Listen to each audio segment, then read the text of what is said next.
A few of you guys raised your hands saying that you identify as a potential mentor. Thank you. I may try and prove you wrong here. So let's go through here and see what we've got. This is pretty much kind of the general thing. If you Google mentor, what does it mean? Anyone with industry experience willing to commit time. I am going to argue that that's wrong. I believe that industry experience, or at least the word industry, doesn't necessarily have to apply. So let's say you're like 2 weeks into a boot camp. There's always going to be somebody who hasn't begun the boot camp or hasn't taken that first step to code, and maybe they're in a similar situation that you were a year ago. You can mentor that person, right? So we can eliminate industry experience. All right, anyone willing to commit time? I also believe that mentorship comes in infinite number of forms. You can have a 10-minute conversation with somebody out in the hall and gain so much from that 10 minutes that it's mentorship, okay? It's gonna vary, and it's gonna depend on what you're looking for and what you're willing to give. So, anyone, right? Anyone can be a mentor. Come on. We really believe that this should be what you take away from this conversation today. You have something to give. You have experience in something, and it's relatable. So I mentioned kind of the different types of mentorship. You're going to find natural connections based on just networking, people that you might have similar interests with, or there's going to be more of a structured Prime Digital Academy, which I am a graduate from. It's every 2 weeks you put in these hours. It's very directed, okay? So that's going to bring me to when. So the first kind of portion of this kind of goes over when is the right time, okay? When is the right time to decide I'm going to be a mentor? Just a little hint, it's never going to be the right time. It's kind of like having kids, you just have to do it. That is so true. If you don't have one, get one. And that applies to both. If you don't have a mentor, get a mentor. If you don't have a mentee, get a mentee. You're going to benefit from both of those connections. And then, all right, so frequency, as far as how often you should meet and get together, that's going to be based on, again, on the type of mentorship, and also it should be defined in one of the early on meetings. So just make sure that you're setting the expectations and making the commitment and keeping the commitment. And looks like we're on to where. Where does mentoring happen? So a lot of times this, again, depends on the type of relationship you have. Make sure that you take into consideration the volume of the room, what type of beverages are going to be served. You never know what situations that's going to put you in. Make sure it's convenient for both members of the mentorship. And for inspiration, try touring a workspace. That's always a lot of fun. You get to kind of network with the people you work with. It's always a good time. Okay, and then the other part of where is where do you find a mentor? This is where I want to actually kind of poll people and find out from you guys, where have you found mentorships in the past? And where do you go to sign up to be a mentor? We have a couple things listed that we came up with, things we've been involved with. So sign up to be a mentor at Prime, be active in multiple Slack communities, conferences, hackathons, Technovation isn't on here, which it should be. Oh, and junior devs. Yeah, so we are going forward, we're going to try and put a little bit more emphasis on finding mentors. So we would ask that after this session, you come to us if you're if I've convinced you to be a mentor, come talk to us, okay? We want to connect you with people. So does anybody have any, outside of what I mentioned, places that you found a mentor? Yes, Ian. Twitter, oh my gosh, I'm not a Twitter follower, user at all. You are? I should be. All right, Twitter. Anybody else? Dana. It's hard because you have to get into a workplace, but a lot of workplaces offer a mentoring. Oh, I'm so glad you brought that up. Yeah, so work is one of those I put into the more like assigned, almost dictated in a way, which I think is really helpful. I get a lot out of that connection. I also think it's important to have one outside of work. But once you're in work, if your organization does not have a mentorship program, I'm going to put it to you to start one. Okay, good? All right, I think that's my list. Off to Sarah. All right, we're going to cover the how. And as some of you may have already noticed, some of these start to sound quite repetitive, so we appreciate you sticking with us, as I know it's the last session, and we're between you and happy hour, so we can do this together.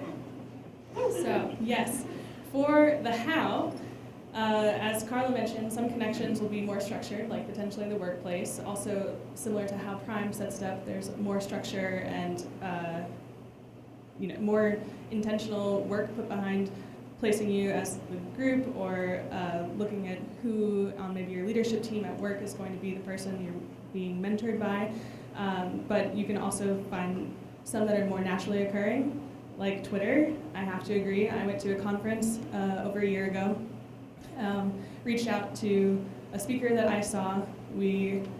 I could call it like a Twitter hangout for a long time before I actually met them in person, and she doesn't know it, but I'm pursuing her as a mentor because she's fabulous and does great work and speaks all over the place, and I'm not sure how she gets everything done, and I would love to be her when I grow up. So one of those more naturally occurring. But for those of you who are actively seeking, just consider identifying your needs, what you're looking to get out of the connection of a mentor, and sort of maybe take a bullet list and then comb through your network, see who fulfills some of those interests or instructional opportunities, and reach out to them. The worst that can happen is they say no, or maybe in 2 weeks, or I'm super flattered, we can't do it right now, but here are other people who match this criteria and I can put you in contact with. So, excuse me. Similarly, this last one I think was more of a opinion, not a fact or something that you need to abide by, but in my experience, the logistics of figuring out the when and where and on what terms, how often, the frequency should often be managed by the mentee. You tend to be the one getting a little bit more out of the seesaw of information, and so helping to dictate what that looks like for you can be navigated that way. Cam has and I think kind of the opinion behind this is that the reality is that you're approaching somebody and you kind of need to show your initiative and what goals you want to achieve. So I think that's kind of the idea behind it, is to like reinforce like this is something that I want to pursue. Otherwise, they're not sure how they should be taking that connection that you're being built. So. Fabulous, thank you. Additionally, make clear expectations, oftentimes just for yourself, in addition to what your expectations are from the person you're seeking mentor or menteeship from. And then be intentional, follow through, come with a list of questions, come with all of your curiosities, and know that in one sitting you might not hit every single one, but then you have the opportunity for more. There's always going to be more. You'll never stop learning, which is another reason why mentorship is fantastic. So, heading into the things that we would love for you to walk away if you don't remember anything else from this talk. Anyone can be a mentor. That is every single one of you in this room, just as a reminder. Your time commitment can be absolutely flexible. This person I've been pursuing on Twitter, I went to their lightning talk February or March of last year. We made plans 6 months ago. We're still trying to make plans. She's very, very busy. And it's about once a month that it gets pushed back, but it's on both of our calendars, and we're flexible with the opportunity. know that your knowledge and experience should be shared. Everyone has a different story, origin, experience, life, and having the opportunity to share this information can only make for a better experience in life, in your workplace, in your career growth, et cetera, et cetera, et cetera. And know that it is mutually beneficial. I think I mentioned the seesaw idea where like one side might get a little bit more information than the other, but it's always going to be beneficial for both parties. And then one that we absolutely loved when we found this doing some research is be a fountain and not a drain. You will always have something to contribute, whether you are the mentor or the mentee, and continuing to put things into the conversation, into the shared menteeship, mentorship, is always an opportunity for more rather than being a drain. Nobody wants that. So initially, any questions? Yes? So what's the most common type of question you get from a mentee? From a mentee, what's the most common question you get from a mentee? Can you help me find a job? No, I'm just kidding. That's a terrible one.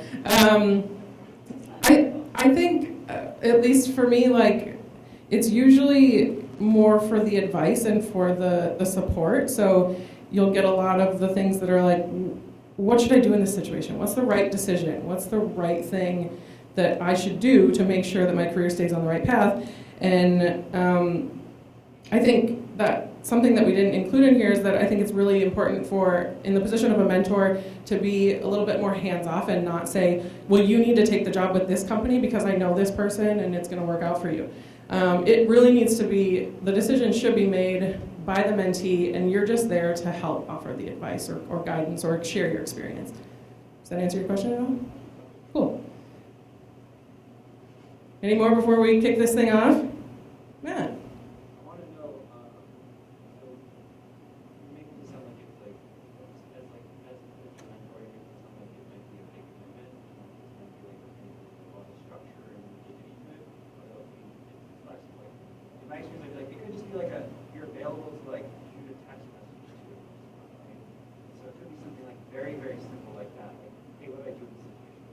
Yeah, so to sum up the question, like, this sounds like we're conveying it as very structured, and it doesn't need to be. Like, that whole commitment of time, yeah, you can be available on Slack, you can be available in text, you can be, just once a year say, you know what, I'll sit with you at the table at MinneBar, and we'll chat about what's going on in your life. It's whatever you guys need to get out of it. I would throw it back to the setting expectations and being clear about what your intentions are. As both the mentor, what time you are available to them. Getting a text at 10:30 at night when my phone's on Do Not Disturb about, hey, I hear your work is hiring junior devs. Can I put you down as a reference? Like, not the appropriate time to reach out probably when I'm going to see you in 2 days. But like, I understand the excitement and the fun that might come from that, and that will really just trickle down to what boundaries are defined within your connection with your mentor-mentee.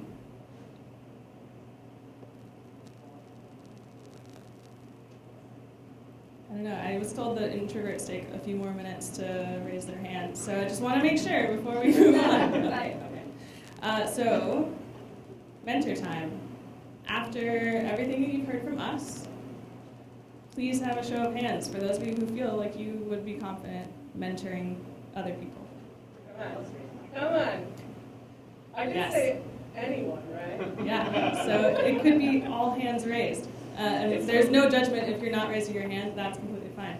But what we'd like to do now is have everyone stand up because the room isn't super helpful to this scenario. And go seek out someone who is just raising their hand. And even we can encourage you to get together in groups of like 6 to 8. Okay, Carla. Sorry, can you guys raise your hands one more time? All right, take a look around. Just look. Just see. We're like half, if not more. Okay, get up. Go talk to somebody, please.